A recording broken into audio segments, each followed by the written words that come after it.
Namaste. I got a very interesting question from Danielle about Kundalini and the golden flower technique. It's a very interesting question because, especially the way he presents it,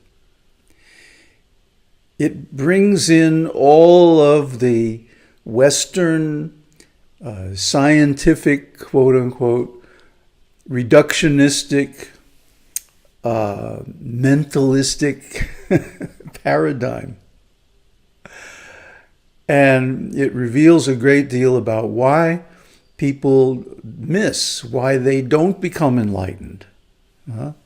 They try and try and try, and they never seem to get anywhere. So I have some insights. When I experienced Kundalini awakening during my intensive practice of the golden flower technique, first of all, I didn't set out to practice the golden flower technique. I had been living on the ranch, Rajneeshpuram in Oregon, for over 6 months. Pretty much all alone, way out in the desert. And I was going to dynamic meditation in the morning, Kundalini meditation in the evening, and lunch. And that was practically all I did. I just meditate and walk. I walked a great deal. So after that, I came home to my place in Portland. And it was this time of year. It was like just before Thanksgiving. And I just wanted to sit and see what happens. Now, because I had gotten off all my neuroses, aggressions, I had a good girlfriend at that time. She had a nice body, okay? All of the people who approached Osho, 99%, had some problems with integrity, truthfulness, loyalty, honesty, that sort of thing. And my girlfriend was no exception. But anyway, I was sexually satisfied and more or less emotionally satisfied. So this led to a situation where I had very little desires. And my conception was, I'm just going to sit here and see what happens. It was very Zen. Now, at that time, I had no background in Buddhist teaching at all. The only thing I knew about Buddha or Buddhist teaching came through Osho. And of course, he was in love with Zen. So, okay, this was my Zen period. I didn't know anything, what I was doing. I had no technique, no plan, no strategy, nothing. Okay? But I had some background. I had been a disciple of Prabhupada. I had been in the Hare Krishna movement. I had lived in India for over 10 years, doing lots and lots and lots of bhakti and karma yoga. This is very significant. I don't think you can discount this any more than you can discount my 6 months living on the ranch. They were all contributing factors. And so I sat down not to do this or do that or make this happen or get that experience or whatever. I had no idea at all. I was just sitting. And of course, like every sannyasin, I had a pile of Osho's books. We called him Bhagwan at the time.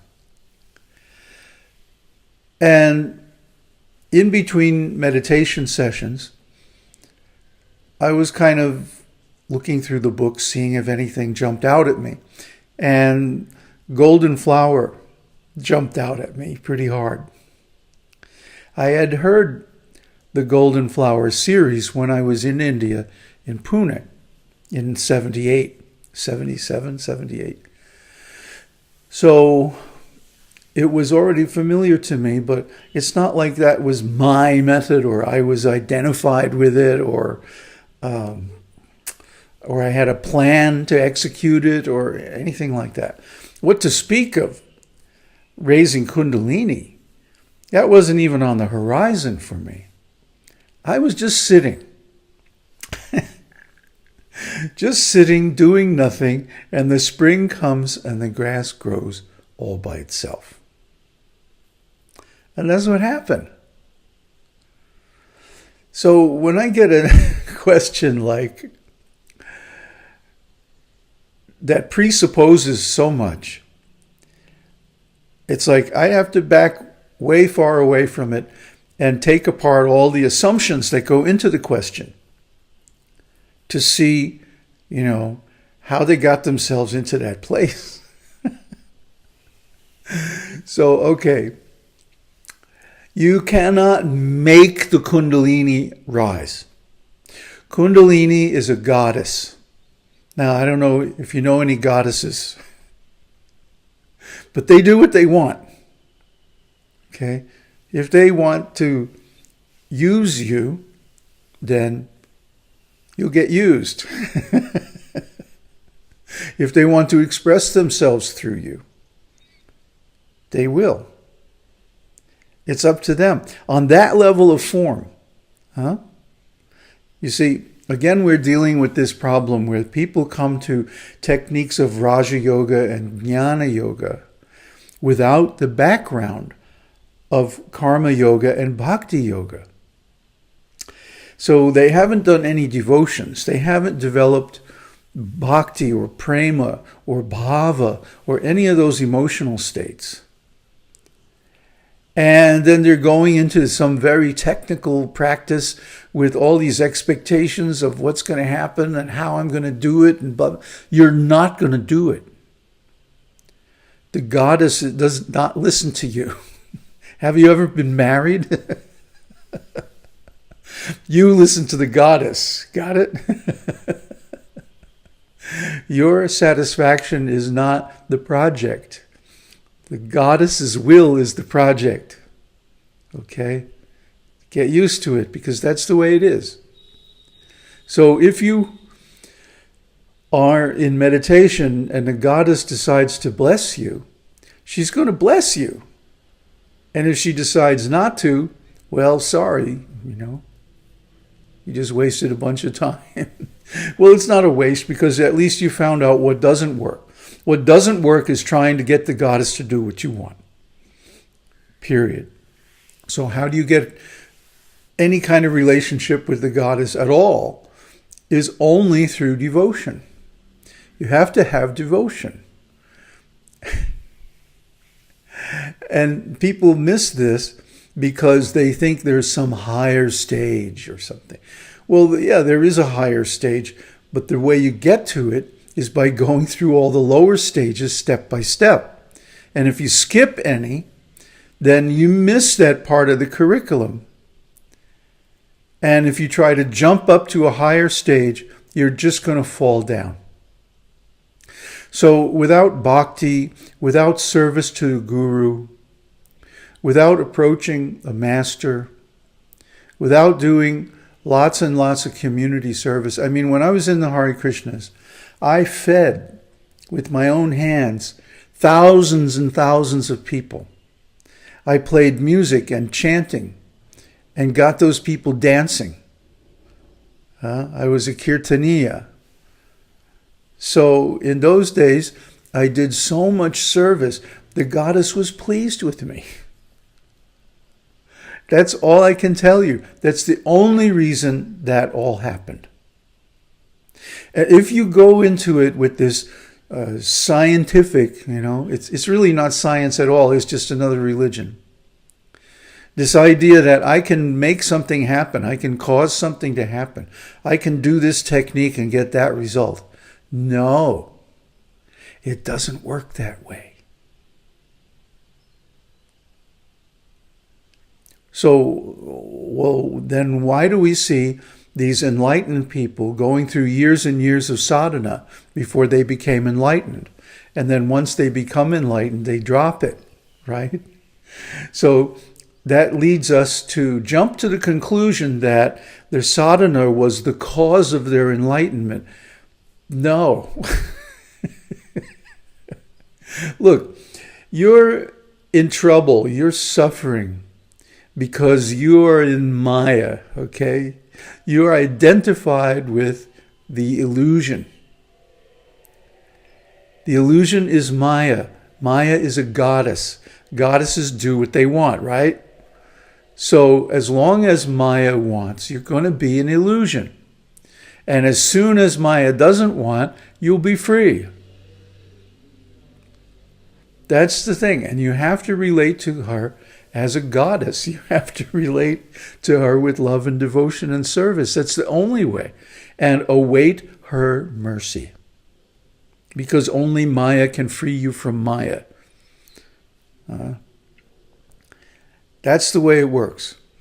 So if you go into some practice or some retreat or something with a whole mental structure, it's going to fall apart. It's not going to work. Because, if you have any experience with women, it's like approaching a woman, to be your lover, and you have this whole plan about how everything is going to work. Good luck with that, buddy. So, what I'm saying is what I said in the esoteric teaching series, which a lot of the people who watched the Golden Flowers series have not gone through the esoteric teaching series, what to speak of the series on Ulladu Narpadu, which you definitely should read. It's all related, okay? That the beginning is karma yoga. The beginning is doing good work, serving people by your work, serving God ultimately by your work, serving Guru, serving the assembly of enlightened people. And then that gradually grows into devotion. And when that devotion matures, and not before then, you can graduate to the higher stages of yoga, Raja Yoga, which is essentially Buddha's teaching, and Jnana Yoga, which is the ultimate. But you cannot just walk in the door, It's not like the movies you see, the Western movies, right? Where the guy comes into this small town and hitches his horse and walks into the bar, and the music stops and everybody turns and looks at him. What you want here, stranger? No, you can't just walk into the bar like that. It doesn't work that way. You have to be invited by some higher authority. That means you have to accept a higher authority. That means you have to find someone you can trust. A guru, a master, a teacher, a god, a goddess. And go through the stages. Karma, bhakti, then raja, finally jnana. And it will happen to you. It will just happen. You will be blessed. You can't do any of this stuff. It doesn't work that way. So please get this pseudo-scientific notion out of your head. The real path is devotion. And advancement on that path comes through the blessings of higher authorities. So that means you have to have some. You can't do this on your own. This is not just a do-it-yourself project in the back room or your spare bedroom, This is your whole life. And it leads to the ultimate. So have faith and do the process the way it's given in the books. Om Tat Sat. Aung Harihi Oh,